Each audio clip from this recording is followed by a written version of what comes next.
Hello students, today we are going to start our new chapter of science and that is reproduction in animals, and this is video number first. So in this chapter we are going to study about different methods which are undertaken by animals during reproduction. तो देखिएगा हम इस chapter में पढ़ेंगे कि किस तरीके से जो जीव हैं वो अलग अलग मेथड से क्या करते हैं, रिप्रोड्यूस करते हैं। तो हम एक्चुअल में इस चैप्टर में क्या क्या पढ़ने जा रहे हैं उसके बारे में एक बार देख लेते हैं। तो देखिएगा हम सबसे पहले तो डेफिनेशन पढ़ेंगे कि रिप्रोडक्शन की जो प्रक्रिया है वो बेसिकली है क्या, ठीक। उसके बाद देखेंगे मोड्स ऑफ रिप्रोडक्शन की, यानी कि रिप्रोडक्शन किस किस तरीके से किए जा सकते हैं, यानी बच्चों की उत्पत्ति जो होती है वो किस किस तरीके से हो सकती है। Then the first mode of reproduction is sexual reproduction, की सेक्सुअल रिप्रोडक्शन जो होता है पहला तरीका है रिप्रोडक्शन का, ठीक। तो सेक्सुअल रिप्रोडक्शन को डिटेल में समझने से पहले हम समझेंगे कि मेल रिप्रोडक्टिव ऑर्गन्स क्या होते हैं, क्योंकि सेक्सुअल रिप्रोडक्शन में मेल और फीमेल दोनों की रिक्वायरमेंट होती है। और ऐसे में मेल रिप्रोडक्टिव ऑर्गन्स क्या होते हैं, यानी ऐसे कौन से ऑर्गन्स होते हैं जिनकी मदद से जो जीव हैं वो रिप्रोड्यूस कर पाते हैं, यानी कि बच्चों को जन्म दे पाते हैं। तो उसके लिए मेल के अंदर अलग तरह का रिप्रोडक्टिव ऑर्गन होगा, ऐसे ही फीमेल के अंदर भी रिप्रोडक्टिव ऑर्गन होगा, जिसके बारे में हम थोड़ा सा डिटेल में जानकारी लेंगे। उसके बाद हम बात करेंगे फर्टिलाइजेशन की। तो देखिएगा हम जब मेल रिप्रोडक्टिव ऑर्गन और फीमेल रिप्रोडक्टिव ऑर्गन्स के बारे में पढ़ेंगे, उसी ड्यूरेशन में हम ये भी पढ़ेंगे कि एक्चुअल में मेल्स के अंदर खास तरह के गमेट का फॉर्मेशन होता है, ऐसे फीमेल्स के अंदर भी खास तरह के गमेट्स यानी सेल्स का फॉर्मेशन होता है जो रिप्रोडक्शन के लिए कैपेबल होते हैं। तो जब ये दोनों मिलते हैं तब हम उस प्रक्रिया को फर्टिलाइजेशन कहते हैं, ठीक है। फिर उसके बाद आती है बारी डेवलपमेंट ऑफ एम्ब्रियो की। एक बार जब गैमेट फर्टिलाइज हो जाते हैं तो वो एम्ब्रियो का रूप ले लेते हैं, यानी कि एक छोटे से सेल का रूप ले लेते हैं जो कि लगातार डिवाइड होता रहता है। Then we will study about viviparous and oviparous animals, कि हम पढ़ेंगे अलग अलग तरह के जीवों के बारे में जिन्हें विविपोरस की कैटेगरी में भी रखा जाता है और दूसरे को ओविपोरस एनिमल्स की कैटेगरी में रखा जाता है। तो देखेंगे वो डिटेल में जब हमारा टॉपिक आएगा तब हम उसके बारे में पढ़ेंगे। उसके बाद हम पढ़ेंगे दूसरा जो मोड है हमारे रिप्रोडक्शन का, जिसे हम एसेक्सुअल रिप्रोडक्शन कहते हैं, ठीक है। वो हम नेक्स्ट वीडियो में पढ़ेंगे। तो बाकी का सारा जो भी टॉपिक है वो हम एक सिंगल वीडियो के अंतर्गत ही पढ़ेंगे। तो let's start with reproduction and its definition. तो it is a biological process by which organism give birth to offspring of their own kind, यानी कि एक ऐसी बायोलॉजिकल जैविक प्रक्रिया है जिसके माध्यम से जो जीव होते हैं खुद के जैसे ही दूसरे जीवों को उत्पन्न करते हैं या पैदा करते हैं।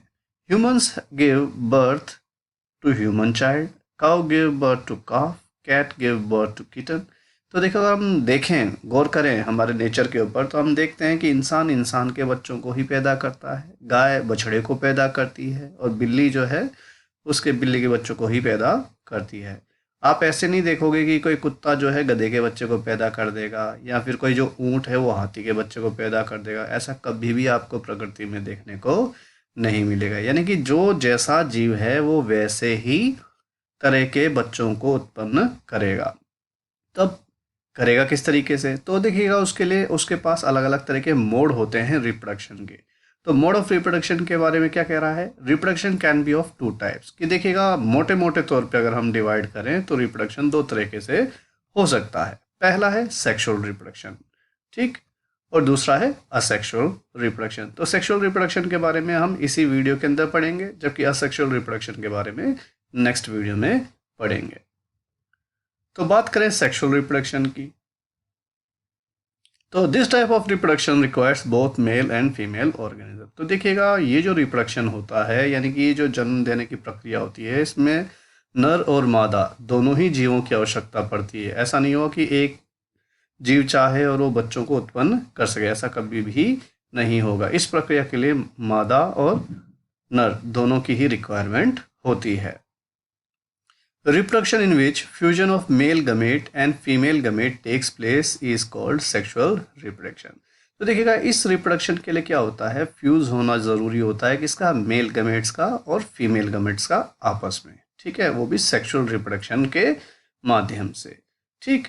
तो अब यहाँ पर मेल गमेट्स क्या है, खास तरह के सेल्स होते हैं जिन्हें स्पर्म सेल्स कहा जाता है। तो अगर आप देखेंगे तो स्पर्म सेल्स जो होते हैं वो कुछ इस तरीके से होते हैं। ये हमारे शरीर के सबसे छोटे सेल होते हैं, ठीक है, और ये पुरुषों के अंदर बनते हैं।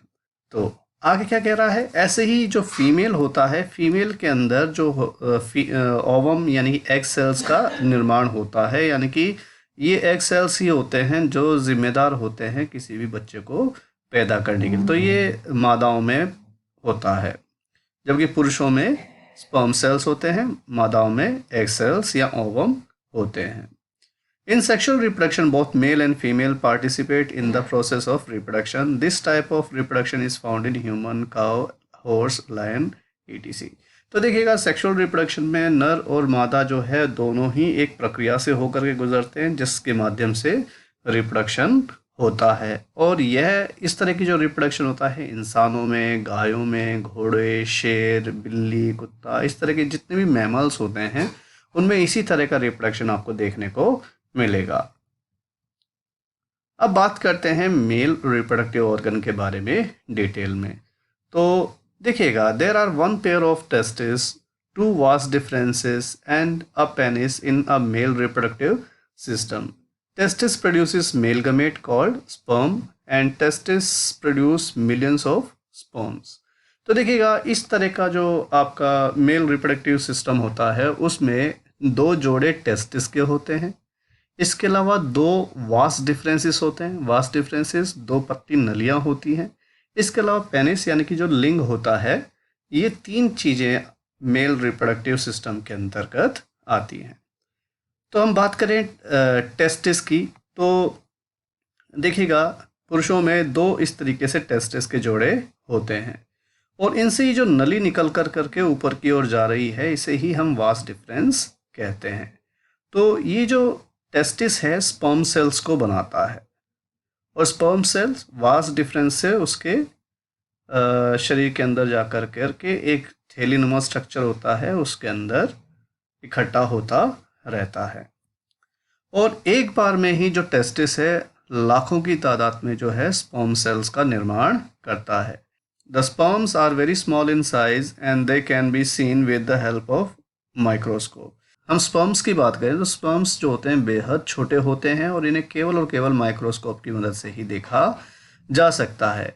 Each sperm has head, middle part and tail. और अगर आप किसी भी स्पर्म को देखेंगे तो उसका जो ऊपर वाला हिस्सा होता है उसे हम हेड पार्ट कहते हैं, बीच वाला जो हिस्सा होता है उसे मिडिल पीस या मिडिल पार्ट कहते हैं, और इसके अलावा उसकी एक पूंछ होती है जिसकी मदद से वो तैरता हुआ मादा के गर्भाशय तक जाता है, एग सेल्स तक पहुंचने की कोशिश करता है। तो जो न्यूक्लियस होता है यानी कि जो जेनेटिक मटेरियल होता है वो इसके हेड के अंदर होता है, जो कि वो एग सेल तक पहुंचाने की कोशिश करता है। तो अभी कह रहा है कि testis produce male hormone called testosterone. तो ये जो टेस्टिस के दो जोड़े हैं ना केवल स्पर्म सेल्स को पैदा करता है बल्कि साथ साथ में खास तरह के हार्मोन को भी पैदा करता है, जिसे हम टेस्टोस्टेरोन कहते हैं। और ये टेस्टोस्टेरोन ही है जो इसकी वजह से जो पुरुषों में जो गुण दिखाई देते हैं, जैसे दाढ़ी मूंछ का उगना, आवाज़ का भारीपन, ये सब जो है टेस्टोस्टेरोन की वजह से ही होता है। Sperm is a single cell with all the usual cell component. और स्पर्म सेल हमारे शरीर का सबसे छोटा सेल होता है और साथ के साथ इसके अंदर वो सभी चीज़ें मौजूद होती हैं जो एक साधारण सेल के अंदर होता है। तो it was all about the male reproductive organ. Now comes to female reproductive organ. There are one pair of ovary and fallopian tube, a uterus and vagina in female reproductive system. The pair of ovary produce female gametes called egg cells. तो देखिएगा, जहाँ तक हम बात करें female की, तो females के अंदर जिस तरीके से पुरुषों में दो टेस्टिस होते हैं, ऐसे ही फीमेल्स के अंदर ओवरीज का जोड़ा होता है। इसके अलावा जिस तरीके से पुरुषों में वास्ट डिफरेंस था जिससे स्पर्म सेल्स एक जगह से दूसरी जगह पर जा पाते थे, ऐसे ही फीमेल्स के अंदर फैलोपियन ट्यूब्स होती हैं जिसकी मदद से एग सेल एक जगह से दूसरी जगह जाता है। इसके अलावा तो गर्भाशय होता है, साथ के साथ महिलाओं में वेजाइना जो कि फीमेल रिप्रोडक्टिव ऑर्गन होता है ये मौजूद होता है। तो मोटे मोटे तौर पे देखा जाए तो 4 अंग ऐसे हैं जो कि फीमेल रिप्रोडक्टिव ऑर्गन बनाते हैं। तो देखिएगा, ये जो साइड में आपको 2 हिस्से दिख रहे हैं ये ओवरीज हैं। ये ओवरीज ही क्या करती हैं, एग सेल्स का निर्माण करती हैं।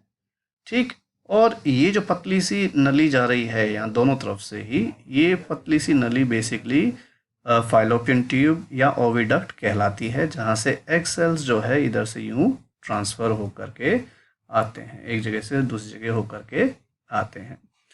और यूट्रस ये वो जगह है जहाँ पर फीमेल के जो एग होते हैं फर्टिलाइज होने के बाद आकर के स्थापित होते हैं, और यहीं पे ही जो बच्चा होता है धीरे धीरे बड़ा होता है, तो हम इसे गर्भाशय कहते हैं।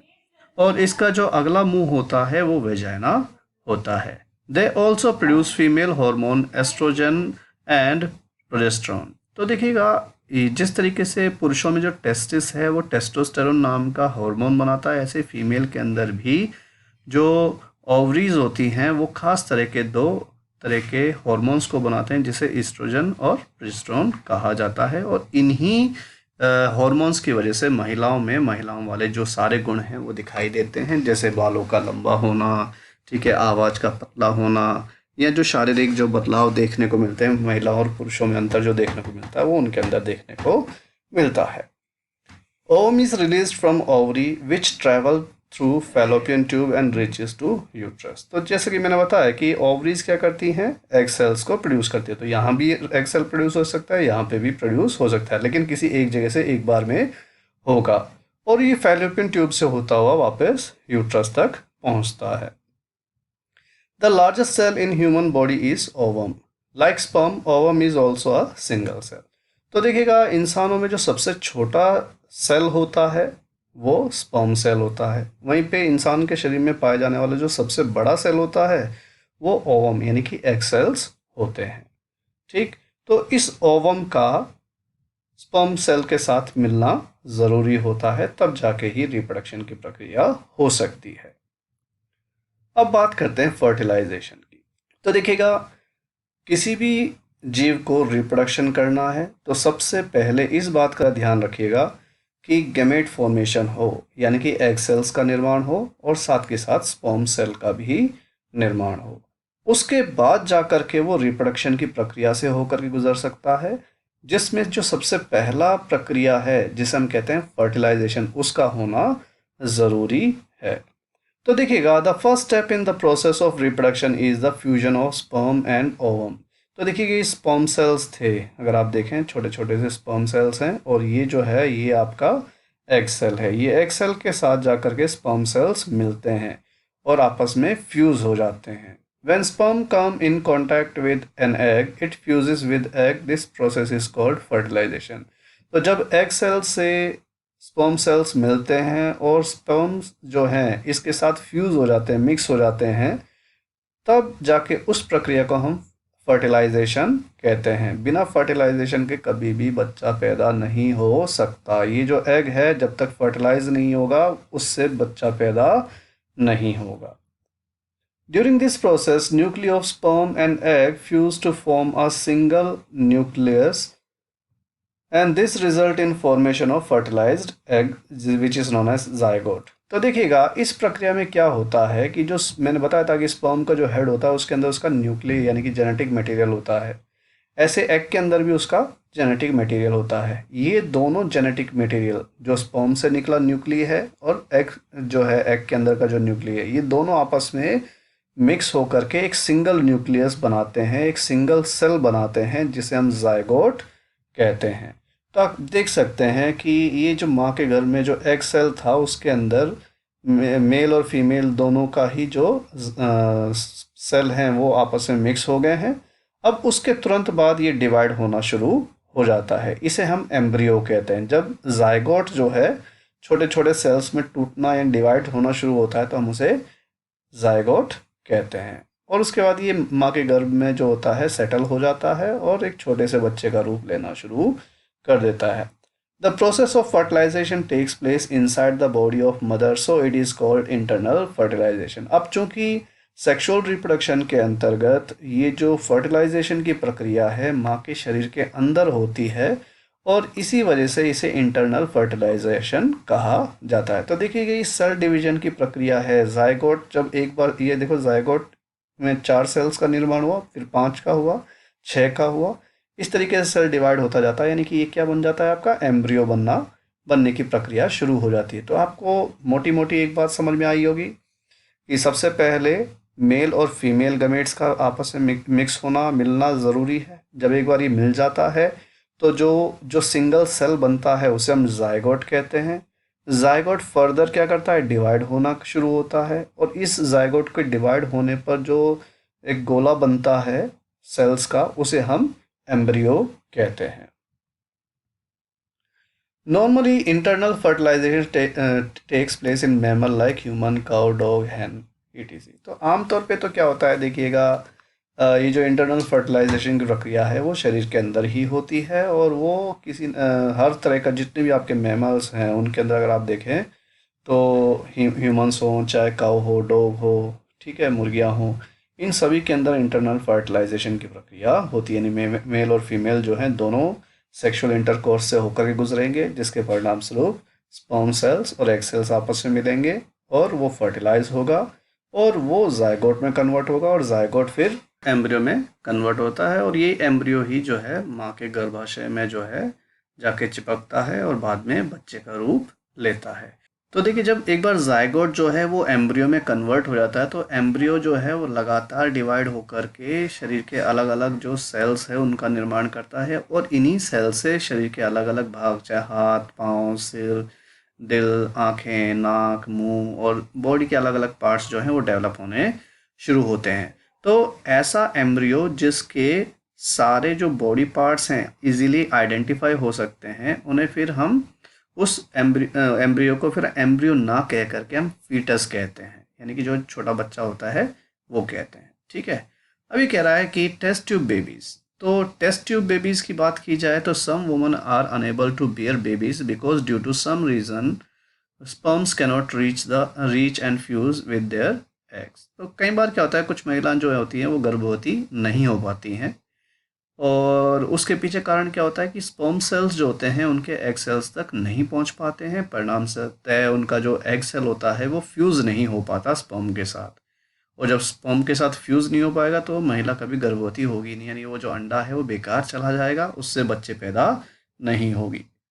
तो in such a case sperm is fused with egg using artificial condition, जिसे हम आईवीएफ कहते हैं, इन विट्रो फर्टिलाइजेशन। तो देखिएगा, ऐसी कंडीशन में क्या होता है कि जो स्पर्म्स हैं उसकी मदद से एग को आर्टिफिशियल ढंग से फ्यूज कराया जाता है, जिसे हम आईवीएफ की प्रक्रिया कहते हैं, इन विट्रो फर्टिलाइजेशन। अभी क्या है, फर्टिलाइजेशन आउटसाइड बॉडी, यानी कि एग सेल्स को बाहर शरीर, माँ के शरीर से बाहर निकाला जाता है, आर्टिफिशियल कंडीशन में रखा जाता है, और वहाँ पर जो स्पर्म्स होते हैं उसका डायरेक्ट कांटेक्ट कराया जाता है, और जो एग सेल होता है उसको स्पर्म सेल से फ्यूज कराया जाता है आर्टिफिशियल कंडीशन में, यानी शरीर के बाहर। Once zygote is developed then this zygote is placed inside uterus of mother. तो शरीर के बाहर टेस्ट ट्यूब के अंदर जब एक बार हम इस तरह के जायगोट को जो कि डेवलप कर चुके होते हैं उसको फिर हम लैब में से निकाल कर करके माँ के शरीर के अंदर उसके यूट्रस यानी कि गर्भाशय में वापस से रोप देते हैं, और उसके परिणाम स्वरूप जो होता है, after implantation of zygote it develop normally inside mother's womb and mother can give normal birth to such child. तो एक बार जब जायगोट तैयार हो जाते हैं, यानी कि एग सेल और स्पर्म सेल दोनों फ्यूज हो जाते हैं आपस में, तो फिर उस जायगोट को माँ के शरीर के अंदर यानी कि उनकी यूट्रस के अंदर यानी कि गर्भाशय के अंदर स्थापित कर दिया जाता है, और इस तरीके से स्थापित जो जायगोट होता है वो नॉर्मल बच्चे की ही तरह माँ की जो कोख होती है उसके अंदर पलना शुरू हो जाता है, और निर्धारित समय के बाद माँ जो एक स्वस्थ बच्चे को आसानी से जन्म दे पाती है। The baby born through this process is called test tube baby. तो ऐसी प्रक्रिया से जब बच्चे पैदा होते हैं तो हम उसे टेस्ट ट्यूब बेबी कहते हैं। In some animals, the process of fertilization takes place outside the body of female. Such fertilization is called external fertilization. अब जैसे कि देखिएगा, ये जो फर्टिलाइजेशन की प्रक्रिया है ज़रूरी नहीं हो कि हमेशा इंटरनल हो। देखो, इंसानों में इंटरनल होता है और भी बहुत सारे जीवों में इंटरनल फर्टिलाइजेशन ही होता है, लेकिन कुछ ऐसे जीव भी हैं जहाँ जिनके अंदर इंटरनल फर्टिलाइजेशन नहीं होता, यानी कि नर और मादा होंगे, वो एक दूसरे के साथ सहवास भी करेंगे, लेकिन फर्टिलाइजेशन की प्रक्रिया जो है वो शरीर के बाहर होगी, यानी कि एग का और स्पर्म सेल का जो मिलने की प्रक्रिया होगी वो शरीर से बाहर होगी। जैसे कि देखिएगा, मादा जो मेंढक होती है वो अपने अंडों को कहीं ना कहीं देती है, या तो पानी के स्रोतों पे या किसी पत्ते पे देती है, और जो पुरुष जो मेंढक है वो आकर के अपने स्पर्म्स से इन सेल्स को फर्टिलाइज कर देता है, और इस तरीके से जो फर्टिलाइजेशन की प्रक्रिया है वो शरीर के बाहर होती है, एनवायरनमेंट में होती है। ठीक है, मछलियों में भी यही प्रक्रिया देखने को मिलती है। This type of fertilisation takes place in aquatic animals like fish and frog. तो इस तरह की जो प्रक्रिया है या फर्टिलाइजेशन है वो आपको आमतौर पे जलीय जीवों जैसे कि मछलियों और मेंढकों में देखने को मिलेगी। Female fish lay thousands of eggs at the bottom of shallow water and the male fish fertilize these eggs with its sperm। तो होता क्या है कि जो मादा मछली होती है वो एक ही बार में हजारों अंडों को देती है पानी के उथले इलाकों में, चट्टानों के ऊपर, और जो मेल फिश होता है वो आकर के यहीं पर अपने स्पर्म्स को छोड़ देता है, जिसके परिणाम स्वरूप जितने भी सेल्स होते हैं या एग सेल्स होते हैं वो यहाँ पर फर्टिलाइज हो जाते हैं। लेकिन कुछ केसेस में क्या है, कुछ अंडे जो हैं वो अनफर्टिलाइज भी रह जाते हैं, क्योंकि पानी के बहाव पे भी निर्भर करता है। तो आमतौर पे जो मछलियाँ होती हैं ढेर सारा स्पर्म्स जो है अंडों पे छोड़ती हैं और उनको फर्टिलाइज करती हैं, और वो इस तरीके से जो है शरीर के बाहर ही ये जो फर्टिलाइजेशन की प्रक्रिया है वो पूरी होती है। Now development of embryo. तो कह रहा है after development of zygote it divides repeatedly and form a ball like structure which is called embryo. तो देखिए, मैंने आपको पहले ही बताया था कि जब एक बार स्पर्म सेल्स एग सेल के साथ फ्यूज हो जाते हैं तो वो जायगोट बन जाता है। तो देखिए जायगोट की पिक्चर है, ठीक है, ये मेल फीमेल दोनों सेल्स आपस में फ्यूज होने के बाद सिंगल सेल बने थे, और सिंगल सेल अब डबल सेल में डिवाइड हो गया है। तो देखिए एक ही सेल रहा, एक ही सेल रहा। तो जायगोट अब एम्ब्रियो में कन्वर्ट होने की प्रक्रिया से होकर के गुजर रहा है। Then embryo gets embedded in the wall of the uterus for further development. और एक बार जब एम्ब्रियो तैयार हो जाता है तो एम्ब्रियो जाकर के यूट्रस की दीवार से जाकर के चिपक जाता है, and gradually develop body part such as hand, heart, head, leg, eyes etc। और समय के साथ उसके शरीर के जो अलग अलग हिस्से हैं वो डेवलप होने शुरू होते हैं, चाहे सिर हो, आँख हो, हाथ हो, पैर हो, ये सब चीज़ें डेवलप होनी शुरू हो जाती हैं। तो ये अभी एम्ब्रियो वाली अवस्था में है, अभी पूरी तरीके से हमें सारी चीज़ें आइडेंटिफाई नहीं हो रही है, यानी कि सिंगल सेल से मल्टी सेल्यूलर जीव के अंदर कन्वर्ट हो गया है अभी ये, ठीक है। This the stage at which all the body parts can be identified is called foetus. और वो स्टेज बच्चे की डेवलपमेंट की जिसमें हम उसके सारे अंगों को बहुत आसानी से पहचान पाते हैं, हम उस अवस्था को फीटस कहते हैं। तो देखिएगा यहाँ पर ये माँ के पेट से चिपका हुआ उसका छोटा सा बेबी है, जो उसके हाथ, पाँव, सिर वगैरह, आँखें, नाक वगैरह हम इजीली आइडेंटिफाई कर पा रहे हैं। तो अब ये क्या कहलाएगा? फीटस कहलाएगा। ये जायगोट एम्ब्रियो में कन्वर्ट होगा और एम्ब्रियो फीटस में कन्वर्ट होगा। When fetus completely developed, mother gives birth to a child। कि जब एक बार फीटस जो है पूरी तरीके से डेवलप हो जाता है, विकसित हो जाता है, यानी पूरी तरीके से अपना विकास हासिल कर लेता है, माँ एक बच्चे को फिर जन्म दे देती है। Birth of offspring can be of 2 types. अब देखिएगा, अब ये कह रहा है कि जो बच्चों का जन्म होता है वो 2 तरह का हो सकता है। तो इस तरह के जो जीव होते हैं 2 तरह के होते हैं। एक तो होता है विविपेरस एनिमल। तो विविपोरस एनिमल जो होते हैं वो होते हैं those animals who directly give birth to young ones are called viviparous, such as human being, cow, dog etc। तो देखिएगा, ऐसे जीव जो डायरेक्ट बच्चों को पैदा कर सकते हैं, यानी कि माँ के शरीर से ही बच्चा बाहर आ जाता है, उसे हम विविपोरस एनिमल कहते हैं। In viviparous animals young one develop inside the body of mother. तो विविपोरस एनिमल्स के जो बच्चे होते हैं वो माँ के शरीर के अंदर ही पूरी तरीके से विकसित होते हैं और विकसित होने के बाद ही शरीर से बाहर आते हैं। तो देखिएगा, चाहे शेर हो, हाथी हो, बंदर हो, इवन ऑर्काज हों या चूहे हों या गाय हो, इन सब के जो बच्चे हैं माँ के पेट के अंदर ही पूरी तरीके से विकसित होते हैं और विकसित होने के बाद ही वो शरीर से बाहर आते हैं। दूसरी तरह के जीव जो होते हैं उन्हें कहा जाता है ओविपेरस। तो those animals who lay eggs which later develop into young ones are called oviparous, such as snake, crocodile, birds, ETC. तो देखिएगा, वो जीव जो डायरेक्ट बच्चे ना पैदा कर करके अंडे देती हैं, और अंडे देने के बाद वो जो बच्चे हैं समय के कुछ समय बाद अंडे में से बच्चों के रूप में जब बाहर निकलते हैं, तो इस तरह के जो जीव होते हैं उन्हें ओविपारस एनिमल्स कहा जाता है। तो देखिएगा, सांप हो गया, मगरमच्छ हो गया, या फिर जो आपके पक्षी हो गए, ये सभी ओविपारस कैटेगरी में आते हैं। In oviparous animals the development of young one does not take place inside the body of mother. तो होता क्या है कि ओविपोरस एनिमल्स जो होते हैं, इनके जो बच्चों का जो विकास है वो माँ के शरीर के अंदर ना होकर के अंडे के अंदर होता है, वो भी शरीर से बाहर निकलने के बाद। तो इस तरीके से बच्चे पैदा करने की दो प्रक्रियाएं हैं। एक तो सीधा बच्चे को पैदा किया जाए, तो इस तरह के जो जीव जो हैं जो डायरेक्ट बच्चे को पैदा करते हैं वो विविपोरस कहलाते हैं। और ऐसे जीव जो अंडे देते हैं और उन अंडों में बच्चे डेवलप होते हैं, उन्हें ओविपारस एनिमल्स कहा जाता है। तो देखिएगा, ये चिड़ियाँ हो गई, मछलियाँ हो गई, सांप हो गया, मगरमच्छ हो गया, कछुआ हो गया, ये सब ओविपारस एनिमल्स की कैटेगरी में आते हैं।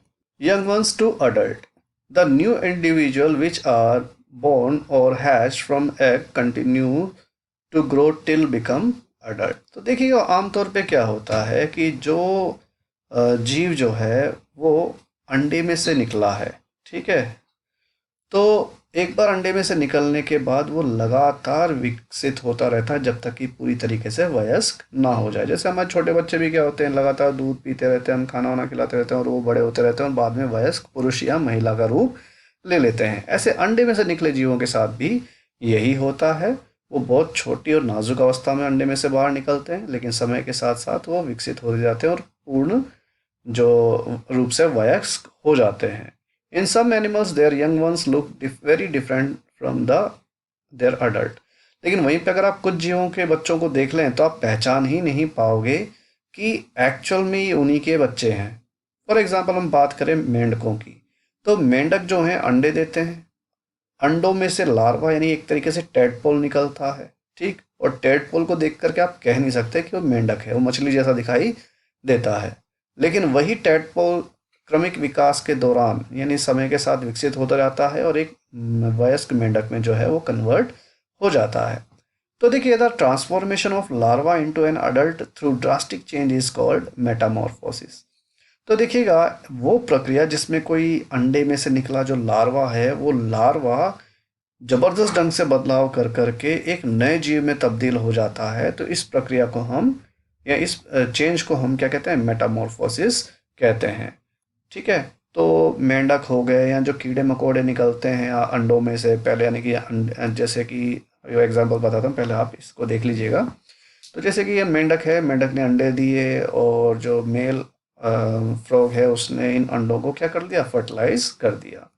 फर्टिलाइज होने के बाद आप देख सकते हैं इन अंडों के अंदर जो छोटे छोटे बच्चे हैं वो डेवलप हो चुके हैं। जैसे ही जो अंडों में से ये जो आपके छोटे छोटे मेंढक हैं वो बाहर आएंगे तो टेडपोल्स बन जाते हैं। तो देखिए, बिल्कुल भी मेंढक से मैच नहीं खा रहा है ये, ठीक है। तो ये जो टेडपोल्स हैं ये समय के साथ विकसित होते रहते हैं, छोटे मोटे कीड़े मकोड़े खाते रहते हैं और जो उनकी पूंछ है वो और ज़्यादा विकसित हो जाती है, ठीक। अब इनकी सबसे पहले तो 2 हाथ जो हैं वो डेवलप होंगे, उसके बाद उसके पैर भी निकल आएगा। तो ये देखिएगा, ये टेडपोल का ही विकसित रूप है, ठीक है। और यही टेडपोल आगे चल करके मेंढक का रूप ले लेता है। तो देखिएगा, कहाँ ये टेडपोल्स और कहाँ मेंढक। तो टेडपोल का एकदम से मेंढक में कन्वर्ट हो जाना, इस प्रक्रिया को हम मेटामॉर्फोसिस कहते हैं।